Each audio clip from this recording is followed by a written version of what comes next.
आपको या अपने परिवार के किसी भी सदस्य को वृद्धावस्था पेंशन, विधवा पेंशन, विकलांग पेंशन मिलती है तो दोस्तों पेंशन राशि को लेकर के इंतजार समाप्त हो चुका है। हाँ साथियों, बड़ी अपडेट आपके लिए आ चुकी है। सभी पेंशन धारकों को नमस्कार। प्रकाश रिंदी यूट्यूब चैनल पर एक बार आपका फिर से स्वागत है। दोस्तों यदि आप पेंशन को लेकर के इंतजार कर रहे थे तो साथियों यहाँ पर डेट फिक्स कर दी गई है। हाँ दोस्तों, अब आपको पेंशन मिलने जा रही है, लेकिन किसको पेंशन मिलेगी और किसको पेंशन नहीं मिलेगी ये आपके लिए जानना बहुत जरूरी है। साथियों पेंशन मिलने से पहले आपको कौन कौन सी जरूरी अपडेट पूरे करने हैं ताकि आसानी से आपको पेंशन मिल सके, क्योंकि दोस्तों विभाग की ओर से कहा गया है कि जिन भी लाभार्थियों का अपडेट अधूरा होगा उनको पेंशन का भुगतान नहीं किया जाएगा। 5 जून 2026 से पेंशन धारकों को खास तोहफा, पेंशन बढ़ोतरी, 5,000 रुपए की बड़ी मांग। पेंशन लाभार्थियों के द्वारा, पेंशन संगठनों के द्वारा, समाज के अन्य संगठनों के द्वारा साथियों आप पेंशन को लेकर के सरकार से मांग की गई है कि पेंशन की बढ़ोतरी होनी चाहिए, पेंशन को बढ़ा करके 5,000 रुपए तक किया जाना चाहिए, क्योंकि महंगाई बढ़ चुकी है।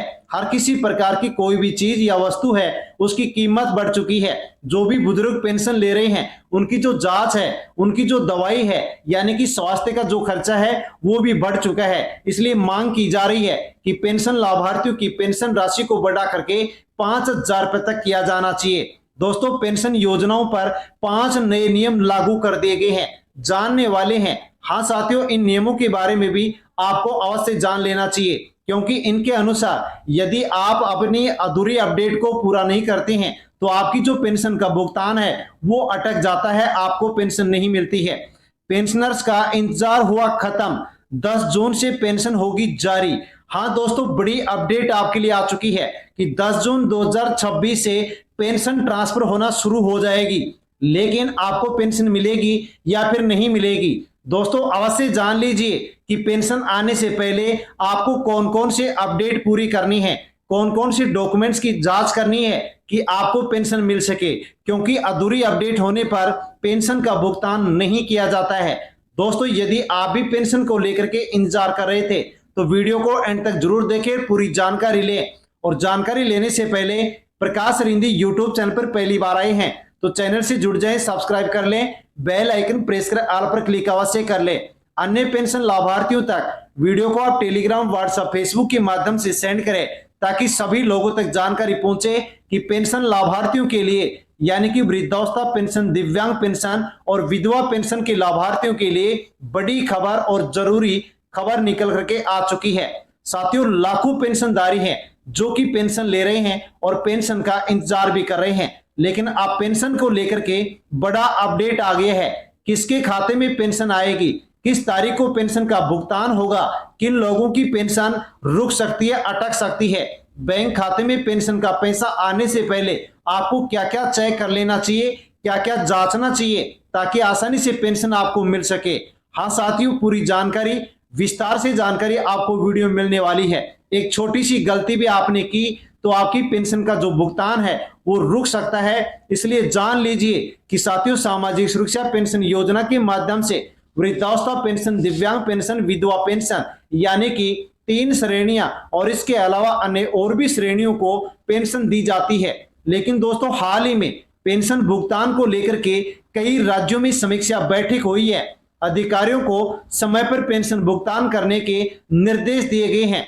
साथियों इसका सीधा जो लाभ है वो पात्र लाभार्थियों को मिलने वाला है, यानी कि सही समय पर पेंशन ट्रांसफर करने की बात यहां पर की गई है और अधिकारियों को निर्देश दे दिया गया है। साथियों सबसे बड़ा सवाल है कि पेंशन कितनी मिलेगी, तो दोस्तों खैर अलग अलग राज्यों में अलग अलग पेंशन योजनाओं से अलग अलग पेंशन दी जाती है। तो साथियों आप जिस भी राज्य में रहते हैं और वहां पर जिस कैटेगरी से आप पेंशन ले रहे हैं उतनी ही पेंशन आपको मिलेगी।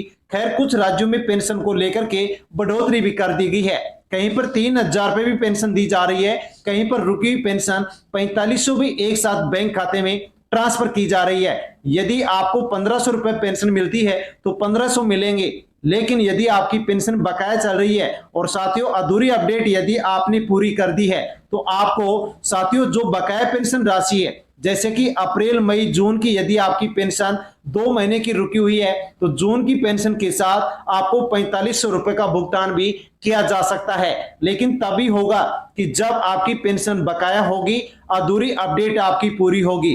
तो साथियों यहां पर पेंशन राशि आपको कितनी ट्रांसफर की जाएगी वो आपके राज्य की जो पेंशन योजना है उसके ऊपर डिपेंड करता है कि आपको कितनी पेंशन दी जाएगी। साथियों आपकी कितने महीनों की पेंशन बकाया है आप कमेंट करके अवश्य बताएं। और दोस्तों बड़ी अपडेट आप जान सकते हैं कि बुजुर्ग, विधवा, दिव्यांगों को पेंशन हर महीने 10 तारीख को मिलेगी, 2 जून 2026। साथियों पटना बिहार से खबर है और दोस्तों बिहार के सीएम सम्राट चौधरी के द्वारा दोस्तों यहां पर सोमवार को समाज कल्याण विभाग की समीक्षा बैठक में अधिकारियों को दिशा निर्देश दिए गए हैं और कहा गया है कि हर महीने की 10 तारीख को बुजुर्ग, विधवा और दिव्यांगों के बैंक खातों में पेंशन के रुपए जरूर पहुंचने चाहिए और इसकी गारंटी होनी चाहिए, यानी कि 10 तारीख को पेंशन बैंक खाते में आनी चाहिए। इसको लेकर के सम्राट चौधरी ने साथियों यहां पर जो कर्मचारी हैं, जो अधिकारी हैं, उनको दिशा निर्देश इनके द्वारा दिया गया है। और साथियों आप जान सकते हैं कि पेंशन में इनके द्वारा कहा गया है कि पेंशन एक दिन भी यदि देरी होती है तो बर्दाश्त नहीं की जाएगी। साथियों बिहार की खबर है, इसके अलावा अन्य राज्यों में भी साथियों इसी प्रकार से दिशा निर्देश जारी किए गए हैं, यानी कि अब साथियों यहां पर कई राज्यों में एक फिक्स तारीख को पेंशन राशि है जो कि ट्रांसफर की जाएगी, लेकिन पेंशन आपको मिलेगी या फिर नहीं मिलेगी, किन लोगों की पेंशन रुक सकती है, अटक सकती है, इसको जानना आपके लिए बेहद जरूरी है। तो साथियों ऐसे लाखों लाभार्थी हैं जिनकी पेंशन अभी भी अटक सकती है। कौन से लोगों की पेंशन अटकेगी? तो ई-केवाईसी अधूरी होने पर, आधार सत्यापित लंबित होने पर, जीवन प्रमाण पत्र जमा नहीं होने पर, बैंक खाते की जानकारी गलत होने पर, आधार कार्ड बैंक खाते से लिंक नहीं होने पर, एनपीसीआई मैपिंग नहीं होने पर, मोबाइल नंबर अपडेट नहीं होने पर, इनमें से यदि कोई भी समस्या हुई तो पेंशन प्रभावित होगी और पेंशन नहीं मिलेगी, यानी कि अधूरी अपडेट में पेंशन ट्रांसफर नहीं की जाएगी।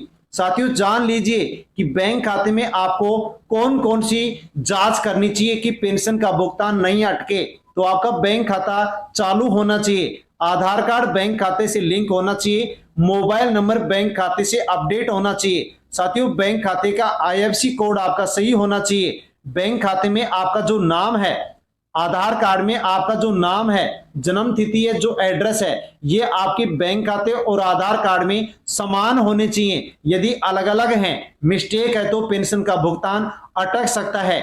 बैंक खाते में एनपीसीआई का जो मैपिंग है वो आपका एक्टिव होना चाहिए। डीबीटी की जो सुविधा है, ऑप्शन है, ये भी आपका चालू होना चाहिए, यानी कि कई बार साथियों छोटी छोटी गलती के कारण भी पेंशन का भुगतान है वो अटक जाता है, रुक जाता है। तो आप अवश्य चेक कर लें कि ये आपकी जो अपडेट है ये पूरी है या फिर नहीं है। दस्तावेज सत्यापन क्यों जरूरी है? तो दोस्तों जान लीजिए यहां पर आपको ये सुनिश्चित करना चाहिए कि सरकार केवल पात्र जो लाभार्थी हैं उन्हीं को पेंशन देती है, अपात्र लोगों को पेंशन नहीं देती है। साथियों अधिकतर राज्यों में जीवन प्रमाण पत्र, आधार प्रमाणीकरण, बैंक सत्यापन, मोबाइल सत्यापन, भौतिक सत्यापन जैसी प्रक्रियाएं चल रही हैं। वहां पर साथियों आप आसानी से अभियानों में सम्मिलित होकर के जो अधूरी अपडेट हो उसको आप पूरी करवा सकते हैं, ताकि आपको बकाया पेंशन भी मिल सके और भविष्य में भी पेंशन आपको मिलती रहे।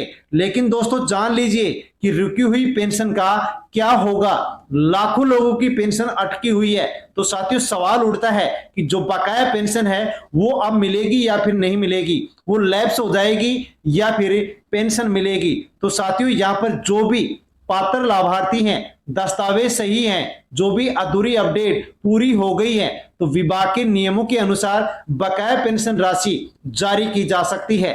खैर अंतिम निर्णय पेंशन विभाग और राज्य सरकार के अनुसार होता है, जो कि उसके नियम होते हैं उसी के अनुसार बकाया पेंशन राशि ट्रांसफर की जाती है। लेकिन यदि आप पात्र लाभार्थी हैं तो अपना जो भी रिकॉर्ड है वो आपका अपडेट अवश्य होना चाहिए, ताकि आपको पेंशन मिल सके। वृद्धावस्था पेंशन लेने वाले लाभार्थियों को ध्यान देना होगा कि यदि आप पात्र लाभार्थी हैं तो पेंशन लगातार आपको मिलती रहे, तो अपने जो दस्तावेज हैं उनको अवश्य चेक कर लें। दिव्यांग पेंशन वालों को भी ध्यान देना होगा कि दिव्यांग प्रमाण पत्र, आधार कार्ड, बैंक खाते से जो संबंधित जानकारी है वो आपकी भी सही होनी चाहिए। विधवा पेंशन लेने वाली महिलाओं को भी यहाँ पर ध्यान देना चाहिए कि यदि आपके दस्तावेज पुराने हैं, बैंक खाते में कोई बदलाव आपने किया है, तो उनको तुरंत अपडेट करवा लीजिए ताकि पेंशन आपके बैंक खाते में ट्रांसफर हो सके। साथियों, इसके अलावा एक और महत्वपूर्ण बात है, कई लोग पूछ रहे हैं क्या सभी राज्यों में एक जैसी पेंशन राशि मिलती है? तो साथियों, सभी को समान पेंशन राशि नहीं मिलती है और सभी को समान राशि पेंशन की जारी नहीं की जाएगी, ट्रांसफर नहीं की जाएगी, क्योंकि अलग अलग राज्यों में अलग पेंशन योजनाएं हैं, अलग राशि ट्रांसफर की जाती है। साथियों, यानी कि सभी को समान राशि नहीं दी जाती है, लेकिन मांग की जा रही है कि सभी राज्यों में समान पेंशन दी जानी चाहिए। तो साथियों, अभी आपको पेंशन आने से पहले क्या करना होगा? आधार कार्ड चेक करना होगा, बैंक खाता चेक कर लीजिए, मोबाइल नंबर चेक कर लीजिए, बैंक पासबुक अपडेट करवा लीजिए, केवाईसी आप चेक कर लीजिए, सत्यापन आपका कंप्लीट है या नहीं है। पेंशन पोर्टल संबंधित विभाग पर जाकर के आसानी से दोस्तों आप चेक कर सकते हैं, और जो आपकी अधूरी अपडेट है उसको आपको अवश्य पूरा करना चाहिए ताकि 10 जून 2026 से मिलने वाली जो पेंशन है वो आपको भी मिल सके। साथियों, कमेंट करके बताएं कि आपको कौन सी योजना के माध्यम से पेंशन राशि मिलती है, कितनी पेंशन मिलती है, आप कौन से राज्य से वीडियो देख रहे हैं और कौन से जिले से आप वीडियो देख रहे हैं, पेंशन कहां मिलती है, कमेंट करके अवश्य बताएं। जानकारी अच्छी लगी हो तो साथियों अवश्य वीडियो को लाइक करें, अन्य लोगों तक भी वीडियो को सेंड करें, और प्रकाश अरिंदी यूट्यूब चैनल पर पहली बार आए हैं तो चैनल से जुड़ जाएं, सब्सक्राइब कर लें। धन्यवाद।